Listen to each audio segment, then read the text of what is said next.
Okay, greetings everybody, and welcome to Mahamudra for the People.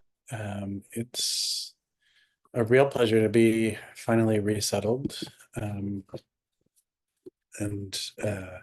able to be offering this again. Traveling is good, but you know, it gets a little old quickly. I think I'm getting old and curmudgeon-y.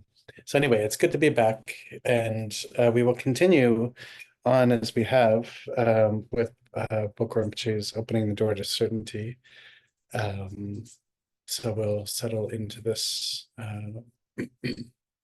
specifically the practice of shamatha, we're keeping on with. And let's begin with the four thoughts that turn the mind to Dharma, known as the four common uh, preliminaries, beginning with the preciousness of this human birth or embodiment. Uh, so, who here woke up feeling a little shitty? Okay, good. Thank you for breaking the ice, Justin. Um, yeah, good. Okay, who here woke up knowing that definitely they have everything that it takes to achieve awakening? Yeah, okay. Thank you, Claire. Yeah, very good. And it's good to get out of our shells, right? So this contemplation is really about returning back to understanding the profundity of this opportunity that we have. And it is not, a form of mind control. This is or love bombing as a means to keep people coming back for more. This is really like about the absolute potential that is always possible, right? So within the context, this specific context, Mahamudra, part of the preciousness of this human embodiment or this particular form that we have is the constant opportunity to be able to experience and cultivate a relationship to the nature of mind, right? And so what does that mean? Right? That can become a little meaningless, if we don't examine language properly. Right? So what this means essentially is that every moment of our life, waking, sleeping, dying, every possible interval of time is a place that is suffused with the opportunity to be able to really experience in a very visceral way the nature of our mind, the nature of awareness, the nature of our relationship to phenomena around us. This can be visual phenomena, this can be interpersonal relationships, this can be ideas with respect to concept, which can manifest in every way from relationship to religion, relationship to society, relationship to culture, even work cycle, right? So when I worked in corrections, I would meet people who were planning very, very intensely their retirement, right? And even though they might be in their late 20s, they planned, right? Entire habituated plan was being carried out and created for them by themselves and partially by culture. So the preciousness, this contemplation on the preciousness of this human birth has to do with contemplating all of the causes and conditions that have come to cause you to feel in alignment with the practice of Mahamudra. All of the teachers who have been teachers in your life, from formal Dharma teachers to spiritual friends to the teachers that manifest as circumstance, etc. And then there's your own desire to want to be able to practice Dharma, the benefit that you have experienced. All of these things, they help imbue this life with a tremendous amount of potential and a tremendous amount of impact and a tremendous amount of potentiality. So all of these things are important to reflect on.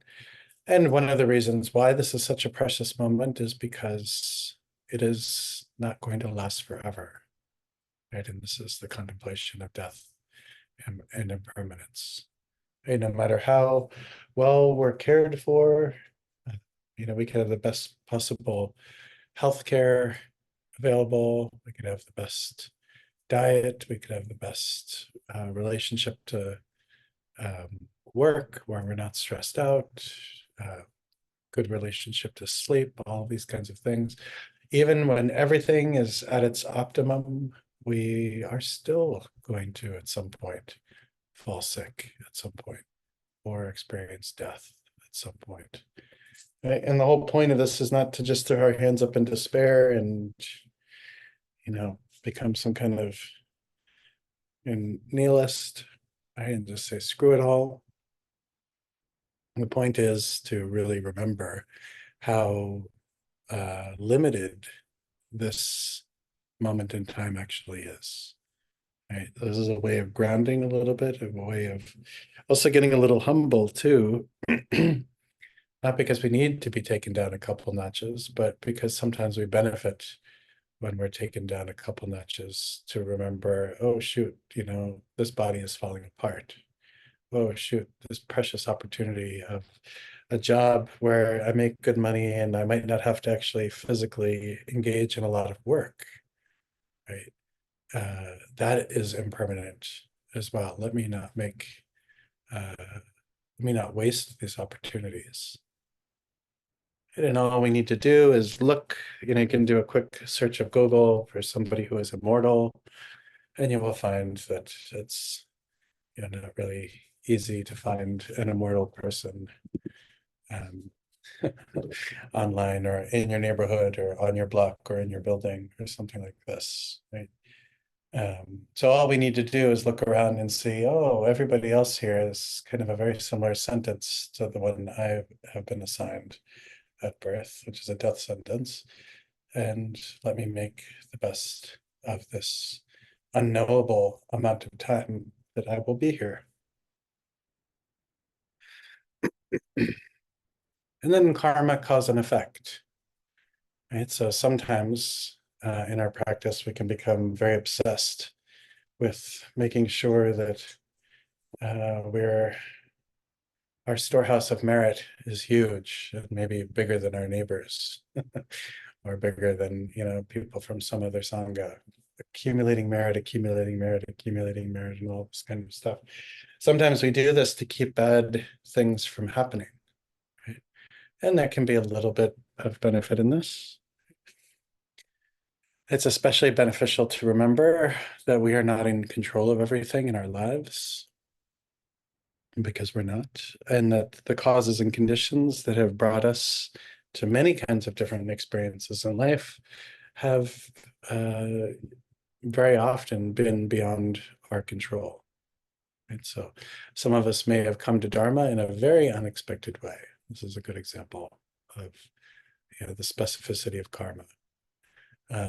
Some people die in a very predictable way, right? Where you can really track, disease progression in relationship to human activity. Right? Person X smokes a lot, they end up, dying of some kind of, illness related to, smoking is not particularly surprising. However, not all karmas are necessarily very apparent. And we go through a tremendous amount of suffering when we try to think that we are in charge of everything that happens and that we can guide, can be the arbiter, so to speak, of everything that happens in our life. Right? And so this contemplation is to help kind of ease us off of this addiction of thinking that I'm in control all the time, and opening us up to understanding that all of the constant change that we experience in our life is a result of causes and conditions that are somewhat mysterious in nature, and that those things are the root causal factors for what happens, and how we relate to the constant change of play is really the key thing to practice. And then taking a moment to remember the dissatisfactory nature of samsara. So, newsflash, samsara is dissatisfactory. It's not particularly, it's funny, right? How in samsara we will expect non-samsaric things to constantly happen. Everything will be beautiful and blissful in my life. Things get a little hard sometimes. Sometimes they become very hard. And the other thing I see often is people giving up when things get hard. They will lose faith in their practice, or they'll lose faith in Dharma instructions when they begin to suffer. And so with this instruction, letting it lead us a little bit when we are experiencing this dissatisfaction, right? This sense of the glass being half empty in samsara, then it is really up to us to reorient around the view, to understand, begin to understand the nature of phenomena in general, right? That even suffering is impermanent, even pain is impermanent, even the experience of being tortured by circumstance is impermanent. Our own ignorance is impermanent. Our own confusion is impermanent. The dissatisfactory nature of samsara is also impermanent.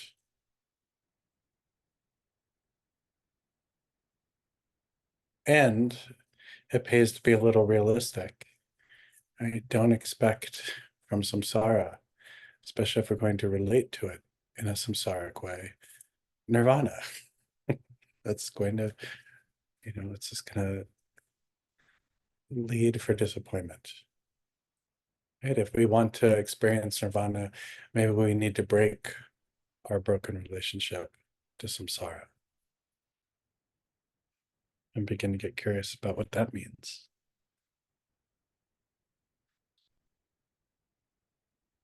And so then I want to introduce also this other contemplation, series of 4 contemplations, also from Bokra Rinpoche's text, at least 4 different forms of the guru, right? And this is important to remember too, because I don't know if you've read that book, I think it's called Are You My Mother, where there's this bird who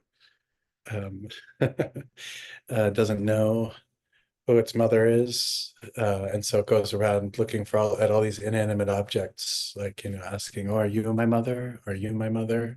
Are you my mother?" Right? And so similarly, I guess I've met with people who have the same way about their guru. "Oh, are you my guru? Are you my guru?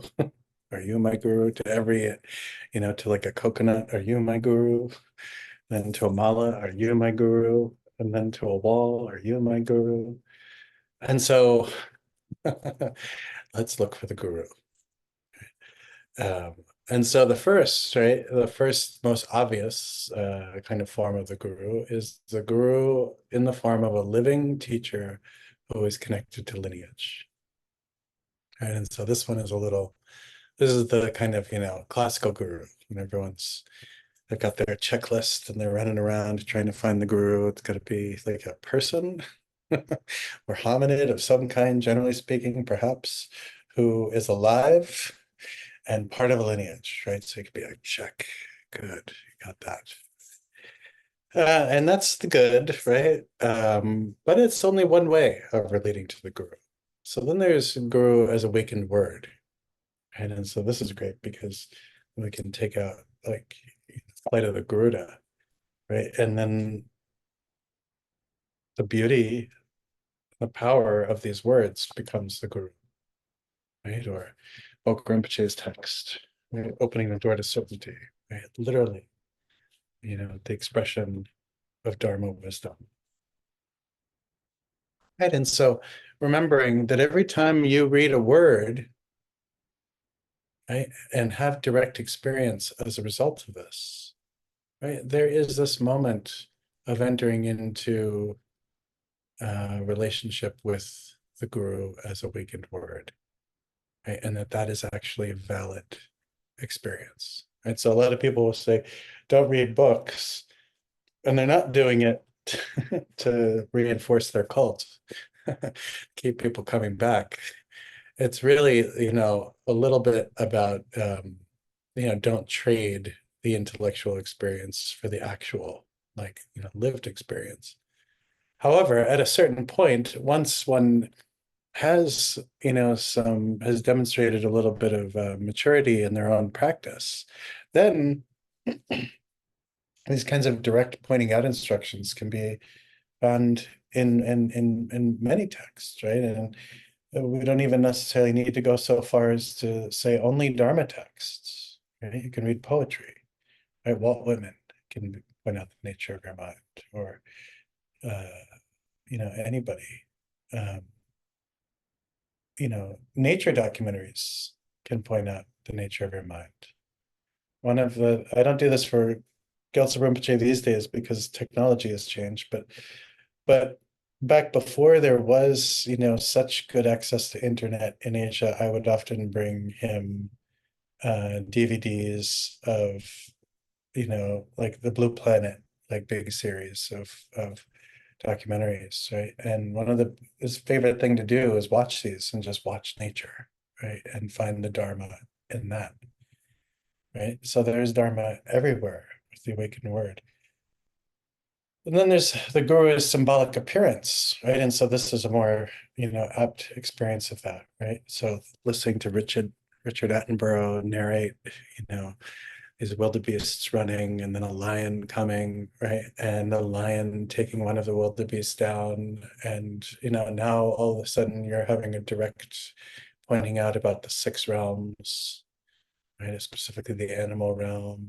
And then, this almost becomes an instruction on Rusha, right? So really where we want to be able to go with this, we can, right? So this guru of symbolic appearance opens everything up. Everything becomes a surrogate for Rigpa.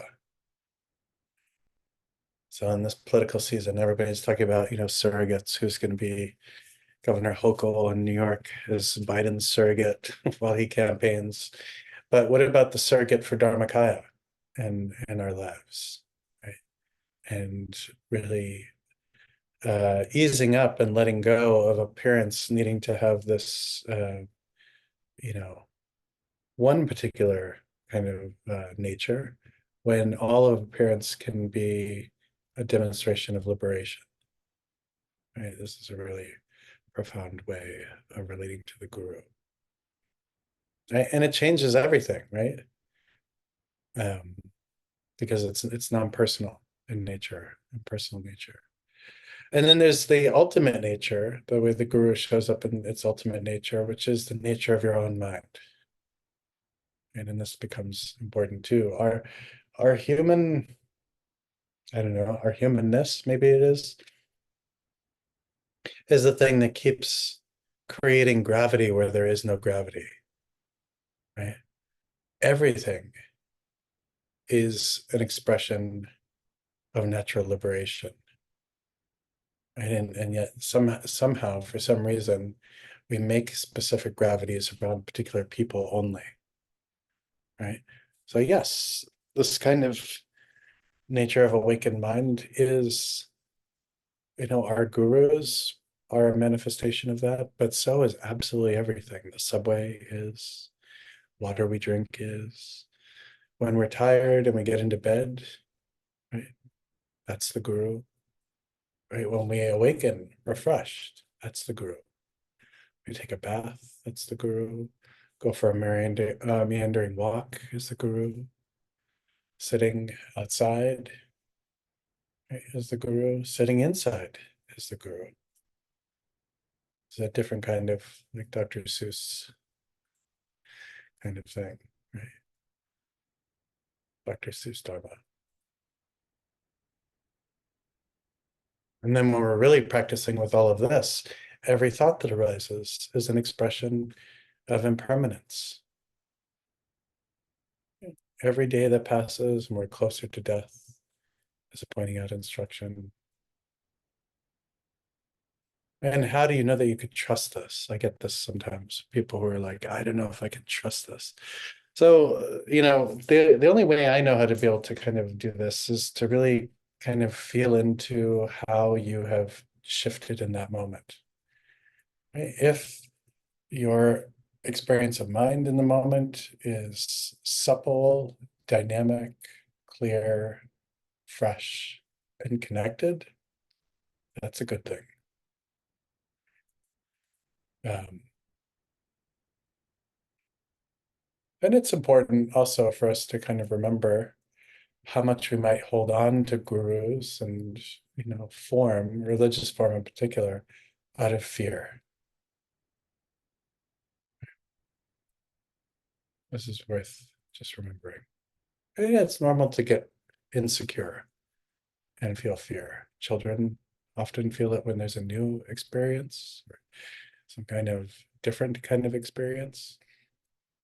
And we adults like to feel like we're not children, but we still have a lot of fear, much of which is fairly irrational as well. It colors the way we do or don't relate to things, or do or don't relate to ourselves, etc. So these are important, right? The four thoughts that turn the mind to Dharma are, and one of these ways so basic and so simple, but so profound. Right? And really help at least me. Maybe this is the only reason why I'm doing this, is to help me connect to Dharma so that I'm not terrible as a teacher or anything. But then the guru too, how small we can make everything. Sometimes we make things small and sectarian and fear-based, right? It's so much easier to defer to another person than it is to trust our own experience. And until we begin to trust our own experience, we're never really going to be able to trust the Dharma, you know. Um, which ironically is why reading is not so good, right? Because we need to get all the stuff, the lived stuff, into our bones, right? So if we are only reading all the time, that's the only reference point we have. But when our practice is, truly much more embodied, then we have to be able to relate to our own experience and the veracity, uh, within this. Right? That's why this is important. So maybe we can settle into some meditation now for 15 minutes. So let your body settle in a very, very relaxed way. Um, don't letting it settle like a mountain, and try to let your body also settle in a relaxed but also alert way. By trying to have your back straight. You don't have to cause yourself any pain, but a little erect, a little alert, not straining, keeping your shoulders open like you're a vulture gliding in the sky.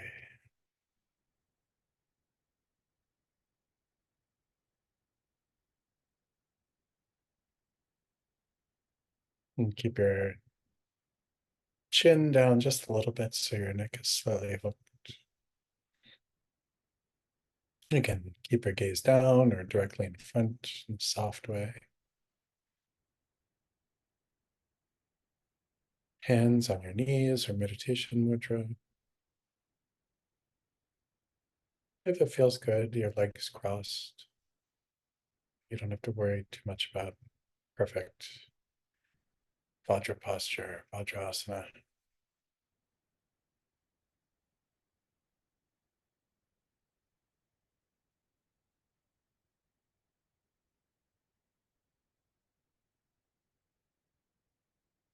And allow your mind to let go of the past, letting go of anything that has happened before this moment. It is all finished.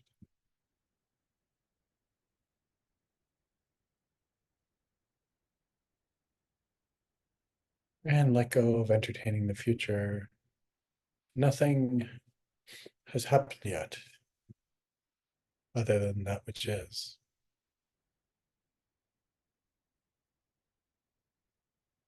Things may happen or they may not happen. Why go there? And letting go of any particular intensity about this moment. This moment will pass just like every other moment.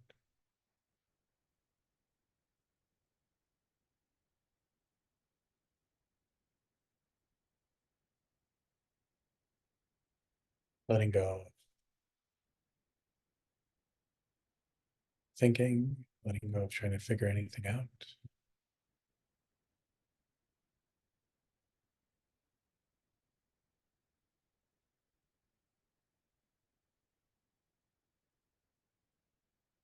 Letting go of any meaning making, making anything happen.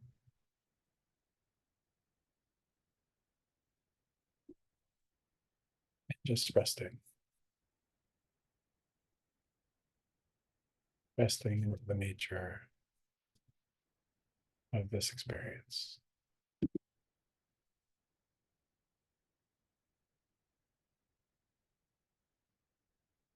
And we'll sit like this for about 12 minutes.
And gently bring yourself back to the group.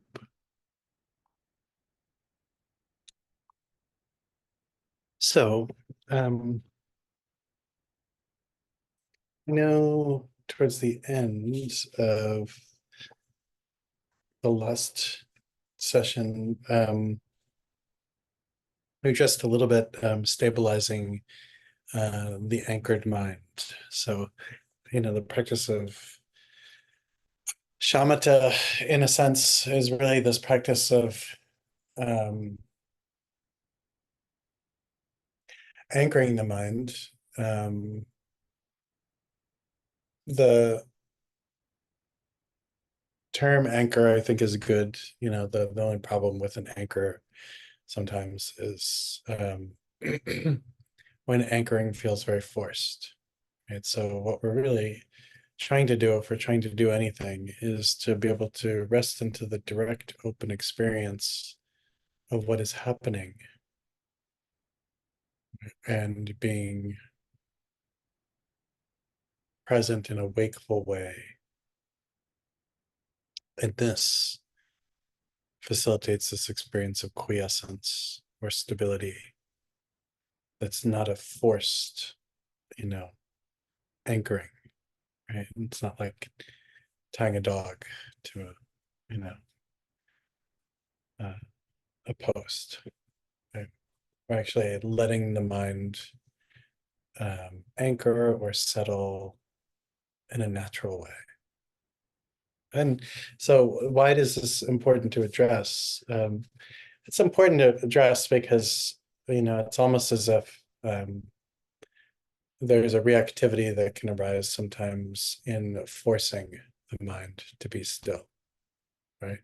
When we are forcing, there's always this kind of little rebel faction that is trying to, that it's as if to say, I'm going to prevent you. You don't own me. You can't tell me what to do. I'm going to get really curious about sound. And then you're going to have to learn how to deal with me. Right? So it's also as if to say, there's also a violence, inherent in that kind of, desire to tether the mind. Right. So looking at this as like a truly non-violent way of settling is best done through actual comfort and respect, right? Respect of the process, right? Respect of what the mind is. Right? In a somewhat,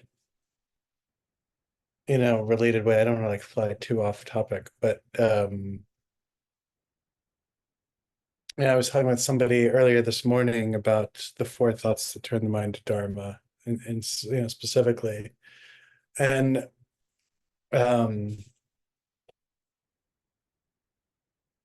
I was telling this person that it becomes very unrealistic to think, if you're a practitioner of Mahamudra or Dzogchen, that the majority of the time we relate to our mind, we relate to it as an enemy, right? That we're subjugating, right? We're beating it down, we're tying it up, tying it to a pole, and that's shamatha, that somehow after that will naturally like settle into this very easeful, joyful relationship with phenomenon, right? If we don't even have that relationship with the way we meditate, what in God's name is going to cause us to think that, oh, we'll just have this like Om Shanti, I just softened and now everything's all good kind of thing.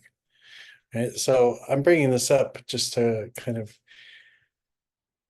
support people in looking at the tone of what it is that you're doing when you show up to your meditation.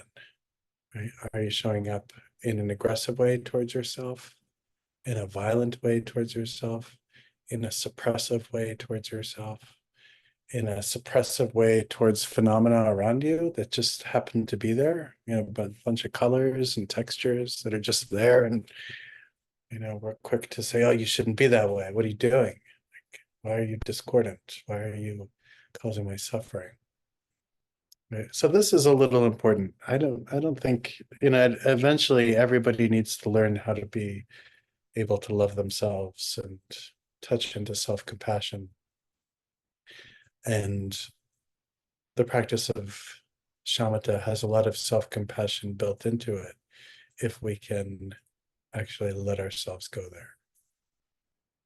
You know, because things are very beautiful when we get out of our own way. In fact, we're very beautiful when we get out of our own way, right? When we're very good Buddhists, we're not so beautiful. We think we look beautiful. We actually look really uncomfortable and tight, right? When we're relaxed, we're beautiful. Everything becomes a little bit easier. So with respect to the text, so allowing yourself to settle and take a moment to just, settle as quickly as you can into a meditative state. And begin with anchoring or fastening the mind from above.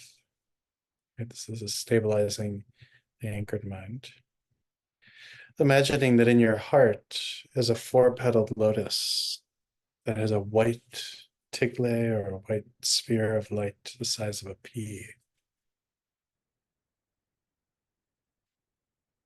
And then gently settling our awareness on it, gently holding our mind to where that white tigle or drop is in our heart center, and gently holding our breath. And then while exhaling, imagine that this pea or this tigle moves straight up the central channel out through the Brahmananda at the crown of the head and dissolves into space itself.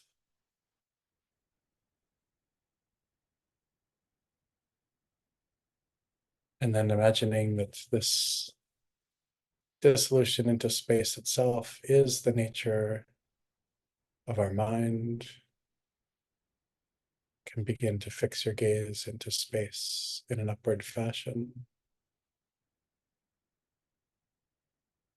and rest your mind into spaciousness.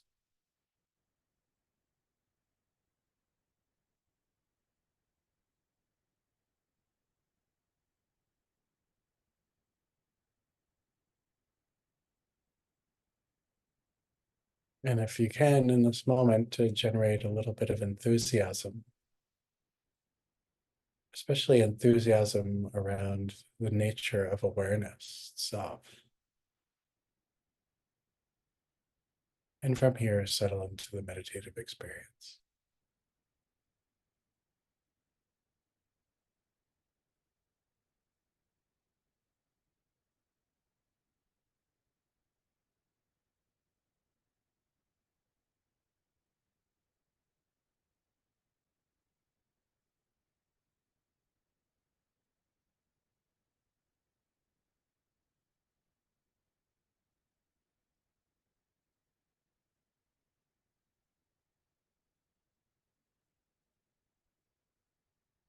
So this is known as fastening above.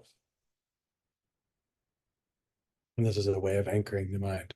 So for example, if you find yourself feeling sluggish or even, having, we could say, awareness overly connected to the sense of embodiment in whatever form you think you have right now. Right? When we're stuck in concept, stuck in role, then this is a really helpful technique. It's almost like a poa. So this concentrating your mind on this tigle in the heart.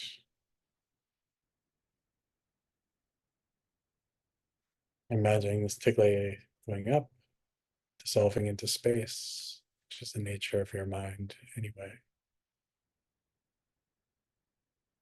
And then resting into awareness this way.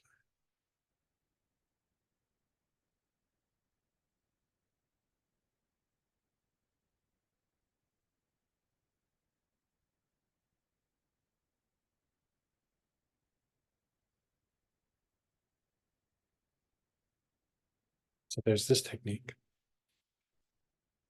And then there's fastening below.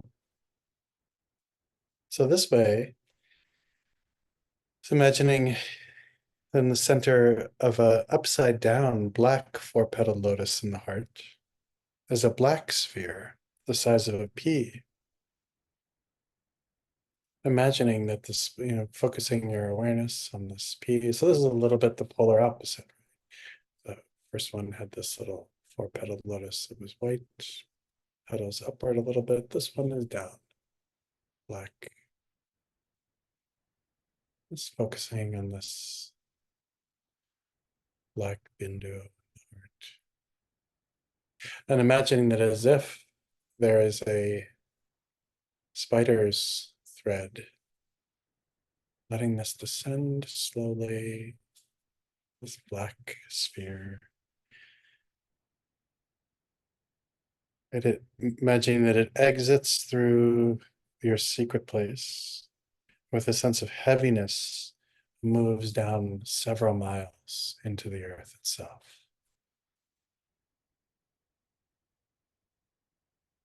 And in stabilizing your mind in this anchored, one-pointed awareness. And it helps to tighten the buttocks a little bit as you do this, right? This kind of energy pulling everything down.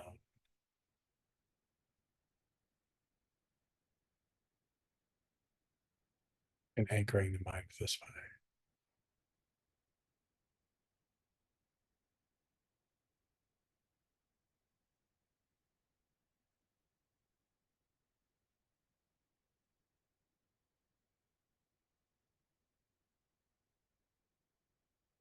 So let's say you have a very strong case of spring fever where you're so giddy, you're so enthused by all of the light. It's getting warmer, it's nice, all this stuff. Your mind is filled with a lot of thoughts. Maybe this is a good way under those circumstances to help anchor the mind, bringing everything down.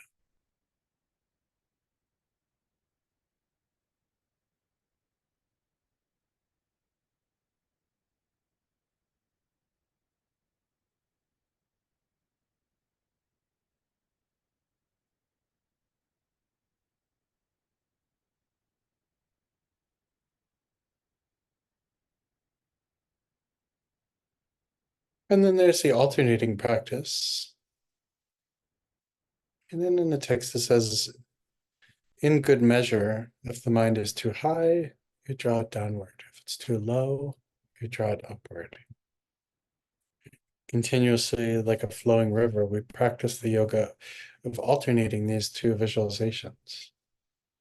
And the key thing here is developing a sense of understanding, right? Self-mastery, so to speak, right? So it might not necessarily feel like self-mastery in the beginning, right? But if we don't know what we're doing, right? If we can't actually even put words to it, maybe that's not such a good thing, right? So this is maybe a little bit of a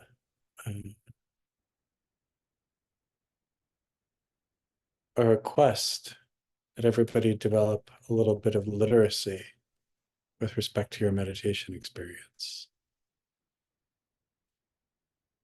Because not being able to communicate is a problem, right? And then not being able to communicate within ourselves is a problem, because then it's hard to know how and when to apply these kinds of remedies.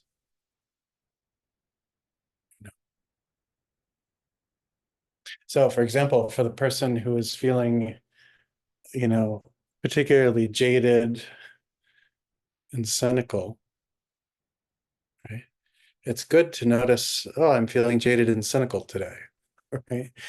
Again, so that I can avoid this kind of magical thinking that, oh, my jadedness and cynicism is just going to naturally dissolve into, uh, easefulness with the whole universe. And then I'm going to be able to merge into this beautiful experience when inwardly I'm really like, fuck all, fuck everything, you know?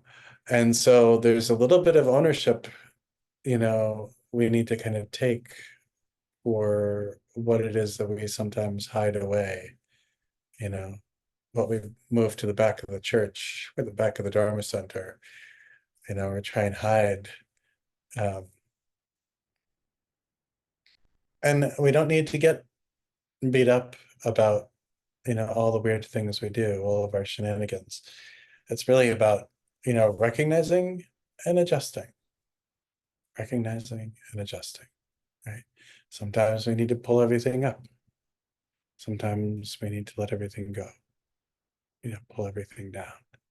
Sometimes we don't need much. Sometimes we need a lot. You're not a bad person if you need a lot. You're not a bad person if you don't need a lot. You're not a bad person. Right? This is really important. Um,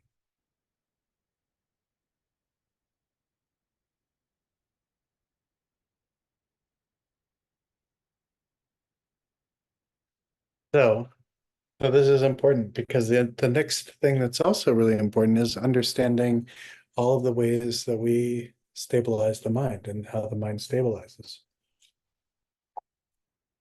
So if we're in a rush, of course, we're not going to have the capacity to be able to understand this. And so the first is the experience of settling.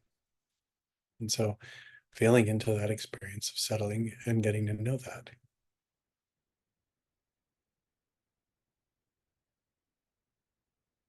And the second is completely settling.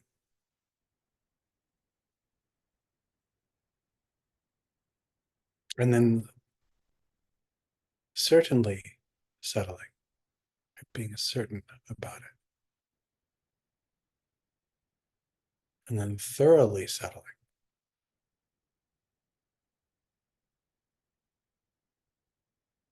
And then taming. And then pacifying.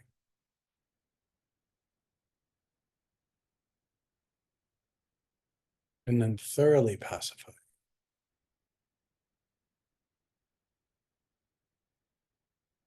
And then establishing one-pointedness.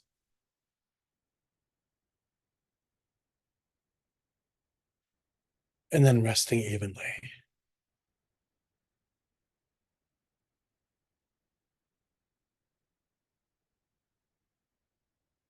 When I was in Portugal, I was talking with some of the people there about word that is not too, I don't know, popular perhaps, but this idea of discipleship or apprenticing.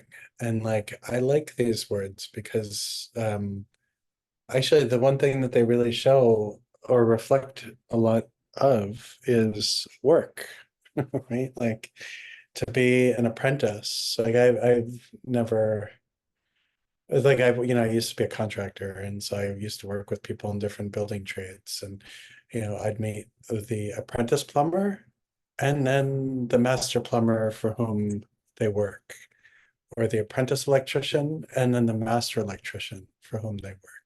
Right? And there's a huge difference between the two, right?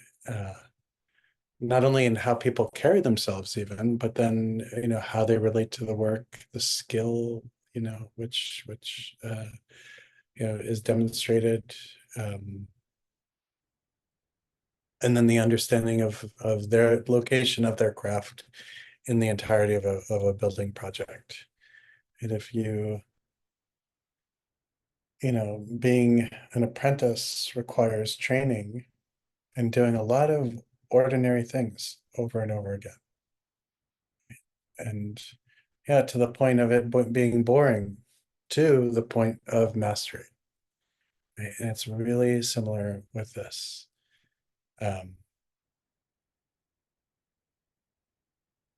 So, letting, like, trying to find joy in this idea of, an apprenticeship in meditation, experience, and letting shamatha be this, right? Why? To be able to kind of really appreciate settling, completely settling, certainly settling, thoroughly settling, taming, right? Taming the mind, pacifying the mind, thoroughly pacifying the mind, experiencing one-pointedness, right? And resting evenly. Each one of these have experiential components to them that are vital to experience. Right? And so often in our lives, we're suffering so much, right? Like, and I get this, it's like just terribly wrapped up in our suffering. We all want it to stop. I understand that. And we all want people to kind of give us the means, give me the fastest way out of here. Right? But it's not about speed, right? It's about doing it thoroughly. Because who wants to end up back here, right, in all of our suffering? If we don't do it right the first time, maybe we need to do it over and over again and over again. And if we're also doing this for others, then there's that too, right? May I have, so like, having kids is good practice because, you need to explain to them why it is that we do things the way we do them, rather than just you just do it. Every kid at some point is going to turn around and be like, no, like not until you really explain to me why. So for us to understand the importance of our mind settling and the experience of it thoroughly settling, and the way we shift and experience of phenomena shifts as we begin to tame our mind. What our relationships with other people are like as we begin to pacify our mind. What our relationship to hope and fear is like when we've begun to establish one-pointedness.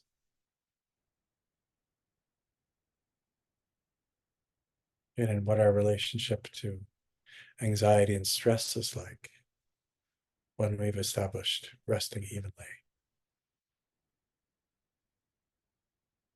And so this is, really important kind of, self-knowledge that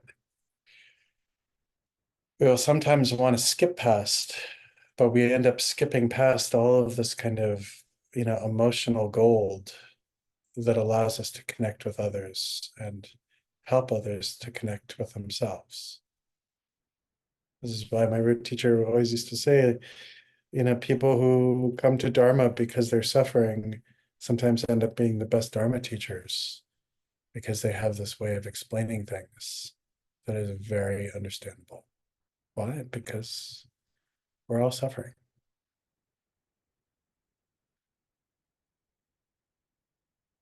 So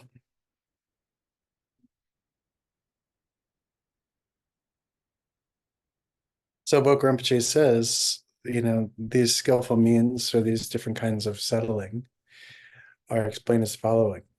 So settling is manifest by placing one's single pointed attention on any object. Right? And so give yourself a moment to place your awareness on an object. Right? And like you're hanging a sweater on a hook, letting that relationship of connection in the moment settle your experience of mind.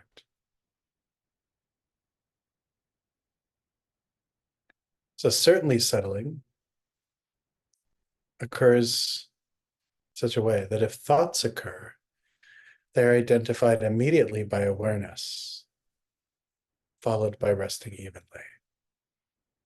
And so you become aware of the thoughts that happen, but it's no big deal, right? There they are. It's like little birds sitting on a tree branch. No big deal.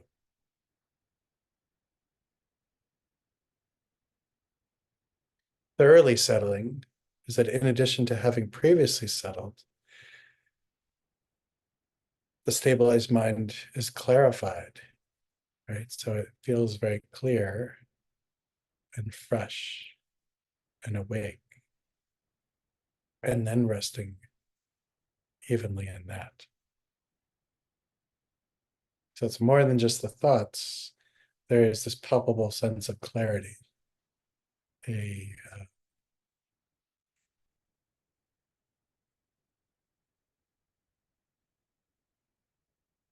a vividness to experience as it happens.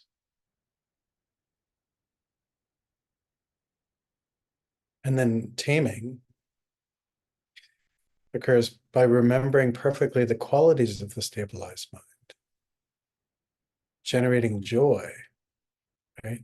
Or feeling joy and remaining in the state.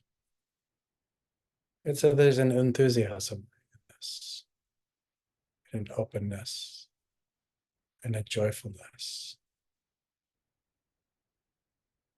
Right? This, why this is also associated with taming is interesting because of all of the negative self-talk that we become wrapped up in. Right now, I begin to see, oh, actually, this experience of mind is a gem. This is really special.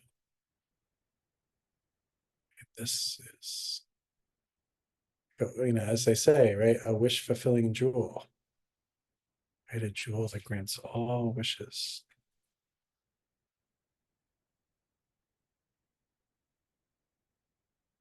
And then pacifying, right, is done by identifying the cause of any production of thought whatsoever. By here it is, right, this recognition, and then turning away from the attraction and just letting it naturally self-liberate. So this is pacifying. So, in kind of very conventional way, the mind is like this big birth canal of thoughts, right? Happening. And then when we over-identify with them, or we're attracted to them, or we experience fear or shame when different thoughts come, or we get caught up in this reactivity of just, it's very kind of psychedelic almost, like thoughts are coming and we're like, whoa, no, not that. Oh, this one, yes. Oh no, this one makes me sad. Oh, this one makes me feel joy. Oh, we're just sitting there and thoughts are coming. And, it's like this, distorted object permanence that, babies have, of thinking that everything that comes into my mind is me. Everything that I experience is this guy. Right? Everything that I see out there, have to react to. And the pacifying piece is to clearly apprehend what is happening and let them go. This is this kind of like the wisdom of non-reactivity and the wisdom of not lifting a finger. Right? It's also a little bit like not forms of nonviolent protest where you just go limp, and then whatever police force comes, they try and lift you, and all of a sudden you're just like a limp noodle.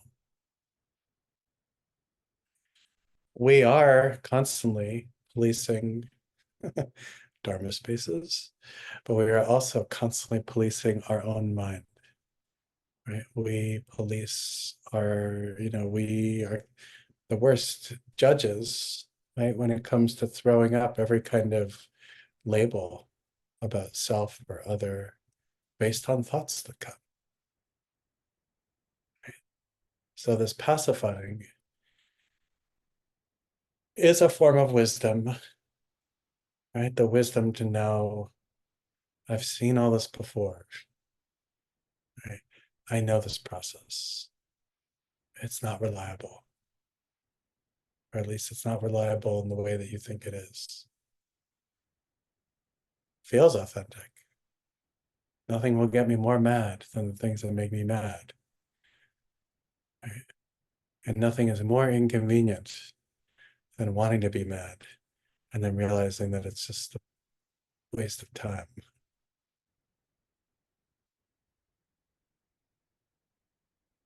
Right? This is pacifying. Thoroughly pacifying is then when we're able to identify the causes of distraction and the essence of unhappy states and so on, and that they can be spontaneously liberated, remaining stable. And so we understand what has just gotten under our skin, and we let that self-liberate.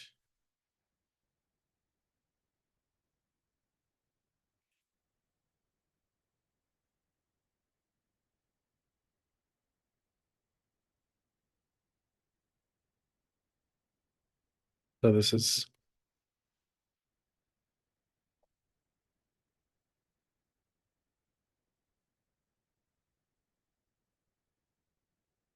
so in particular, right? I mean, it like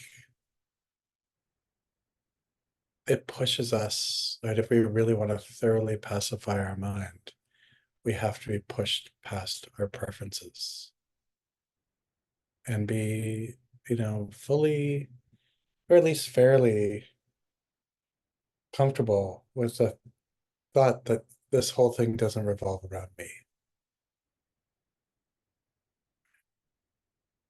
I can feel everything. I can feel, all sorts of authentic feelings about all sorts of things. Who is going to be the one who memorializes this in my experience of reality, like a chronicler? Right, to make these, chronicles that are the secret life of Tony K. It's immutable. That's just who Tony is, right? Etched into marble, etched into ancient Greek marble. Right? So this is good, right? It means we get to break it up. We become icebreakers. Right? We get to confront our own static tendencies. So that's thoroughly pacifying. Then establishing one-pointedness. This happens when we have the ability to remain stable while contemplating the object by power of a familiarization disregarding effort. Right? So we're able to remain stable while reflecting on an object, settling awareness on an object without any effort. Right? No self and other. Right? This sense of kind of, a unified experience. That's also not a big deal. Right? This kind of final, it can feel like a final connection or the finality of an experience. It's final because it's spontaneous. It's spontaneous because there are no threads of unresolved anything happening in the moment. It's spontaneous because it just happened. Right? There's no hesitation, there's no friction, there's no tension, just direct experience. Right? This is what this one-pointedness is like. And resting evenly, finally staying free of all distractions, whether resting evenly, or not. Right. And so there's no distraction because mind is so clearly resolved in itself that it is able to see everything that's happening. And it doesn't really matter if there's tentativeness or lack of tentativeness. And whatever is there is able to be seen for what it is, something that is happening, not another thing that is occurring. It is kind of like a full appreciation of the entirety of the process that's happening in the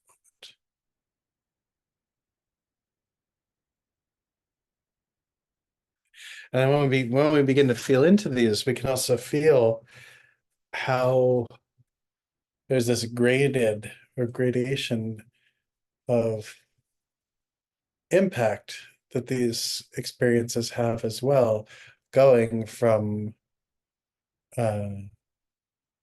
most most likely to suffer to least likely to suffer, right? So, for example, the person who is just learning how to settle is more likely to suffer than the person who has skill at resting evenly. So this is the other way that we can kind of track or assess as needed where we are with things.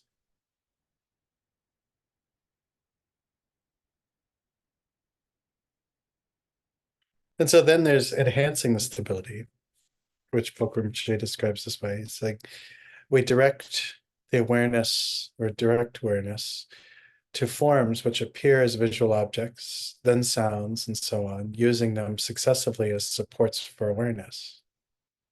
We settle our mind on them with one-pointedness.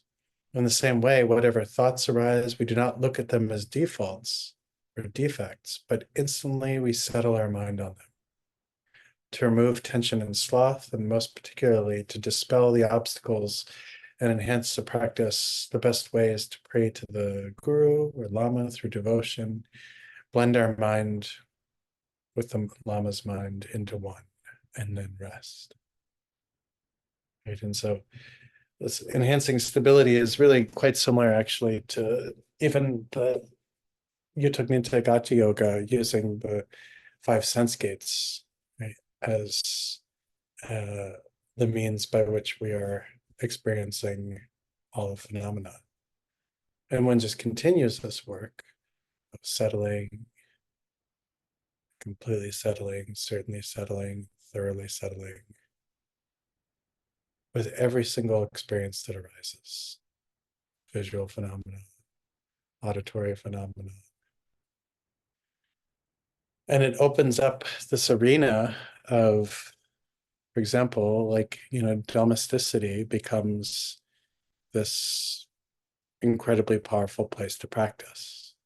And I know this for a fact. Like, I remember very, very clearly, when it was clear that I was going to become a dad,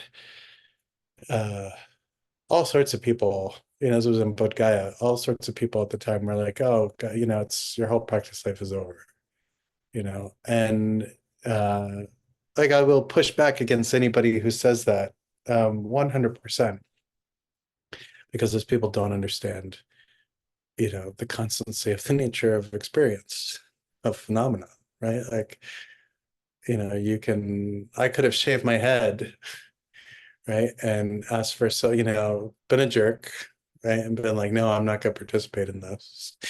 Shaved my head, gone to a monastery, become a monk, and be running away from all of my problems until the day I die. And I might look a particular way, right? There might be a future me who's like, oh, wow, that's who I could have turned into. But meanwhile, I would have just been someone running away from a big life change, right? Who looks like they know what's going on. The ordained, not ordained, same mind. Ordained, not ordained, same experience of the 5 senses. Ordained, not ordained, same experience of, the level of self-worth that we're struggling with right now. Ordained, not ordained, you know what I mean? It's just, so remembering this, right? And so the power of this specific, practice, enhancing stability is really like every single thing. Like take a bath, put the water on really hot, feel yourself sweating, practice with that. Right? Stop the water, put on cold water, practice with that. Get up, go for a walk, practice with that. Right? Feeling tired, go lay down, practice with that.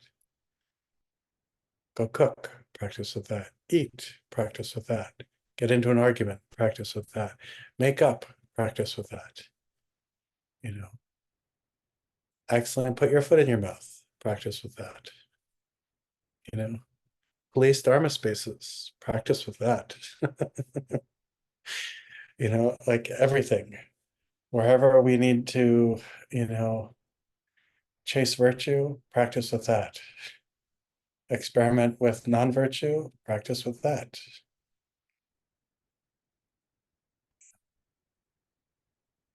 Always. Yeah, so, well, pause here is in the text, and next week we can move right into the practice of Laktum. But as you begin to see, right, this practice of shamatha is something that is so quote unquote basic, right, is really a beautiful and sophisticated and potentially final way of practicing, right? Especially if we can like live fully into it and open up very fully into the experience of what is happening stage by stage by stage by stage, right? When I used to have this volunteer program of people that would go lead meditation for people in custody on Rikers, I had to kind of train people. And the first thing I would tell people is like, throw out the language, especially like if you learned it from like Lions or Buddha Dharma or a tricycle, because most of the people you're going to be interacting with have never read these things and are going to equate this with like, like overly well-intentioned white people who are out of touch. And instead, speak from your own experience, right? So as if like, somebody is like, in a nutshell, what is the difference between like bibimbap and paella? You're like, okay, like I've eaten them. I can tell you the difference, like, in a nutshell, right? Because you've had experience, you can describe. If we have no experience, then what is going to come out of our mouth is clearly not going to be able to be relied on by another person as authentic, right? Each one of us here experiences intense frustration. I know this because I'm reading your mind. No, I know this because we're human, right? And when we begin to really describe the powerlessness we may feel when we get irritated, or the agitation we may feel, or the hopelessness, right? The more we're able to actually use words that reflect the experiences we've had, the more it is that other people are instantly going to connect. So, okay, I haven't experienced it exactly the same way, but I definitely know what you're talking about. I feel like I can trust you, right? And this is the thing, it's like we're not doing this only for ourselves. We're doing this within, especially like, within the Vajrayana milieu, is, for all beings, right? And so rather than learning some kind of magical language that we assume everybody's going to speak, maybe it's better to, unpack this for ourselves, because more people will understand that. This is really important. And the ordinariness of it, like the ordinariness of it in both ways, because I do actually begin to get a little tired of hearing people kind of argue only for the ordinary. The bliss and the transcendence is also available to us too. And it's good to work to experience that also. It's not, I sometimes see people who are afraid of feeling good because they think it might be a bypass, right? And instead they feel that they would rather stay in a place where they feel terrible about themselves, right? And so we need to kind of ask ourselves about this too, right? Is like, just because we feel good doesn't mean it's bad, but there's this real strong muscle reaction that people have where it's like, feel good, oh, I've somehow like, there must be a problem. I'm turning into a narcissist because I feel good. Um, this is really all we have right now, and it's like dying, this body, like literally. Like this is the only thing we can really count on right now, and it is falling apart. But we don't have time to really wallow in stuff. Like it's just a waste of time, you know.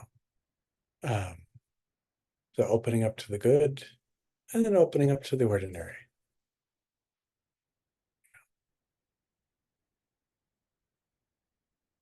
So maybe we'll pause here. I want to invite everybody to, engage this practice over the next week, and then we can check in next week. I'd really want to also invite people to get curious about your experience of settling. What is it like? How would you describe it? You know, um,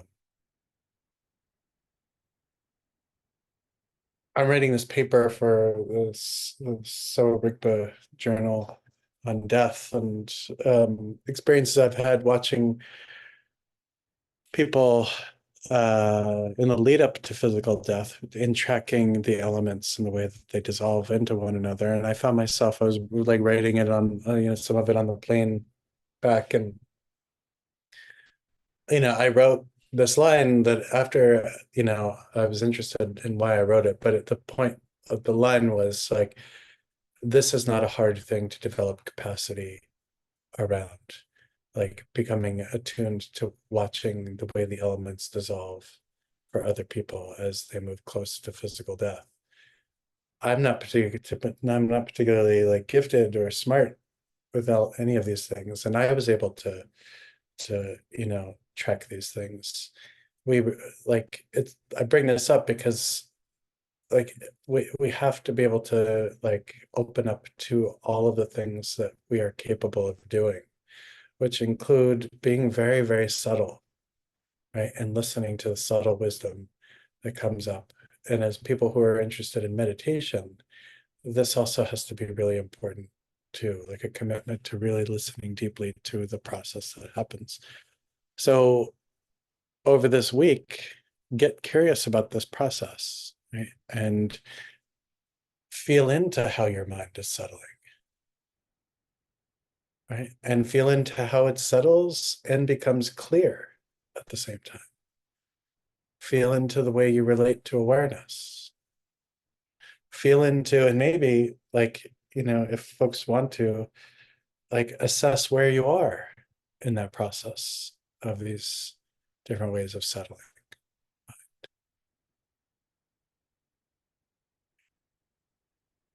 Own your process because no one else is going to, unfortunately, right? I mean, that's the truth, right? Like we have to do this for ourselves.